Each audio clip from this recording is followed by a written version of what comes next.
नाज़रीन, रावलपिंडी ऐं इस्लाम आबाद ॿिए ॾींहं बे सील। मोबाइल सर्विस मोतल ॿिन्ही शहरनि जे मुख्य रोडनि खां अलावा मरी रोड खां ईंदड़ लिंक रोड्स ऐं घिटियुनि खे बि सील कयो वियो आहे।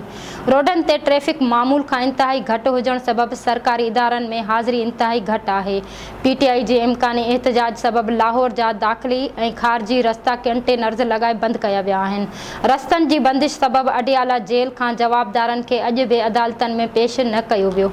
समूरियनि अदालतनि जे केस जी ॿुधणी बिना कार्रवाई जी हाज़िरी लॻाए मुलतवी करे छॾी। रस्तनि जी बंदिश सबबि तालीम खाते तरफ़ां सलाम टीचर्स डे बाबति समूरियूं तक़रीबूं बि मुलतवी करे छॾियूं। अहिड़नि प्रोग्रामनि में उस्तादनि जी बहितरीन कारकर्दगी ते एवार्ड ॾियणा हुआ। यादि रहे त पाकिस्तान जे सरबराही में ACEO सरबराह इजलास 16 ऐं 17 अक्टूबर ते इस्लामाबाद में थी रहियो आहे, जंहिं में चीन जे वज़ीर आज़म ली चियांग समेत मुख़्तलिफ़ मुल्कनि जा सरबराह शिरकत कंदा।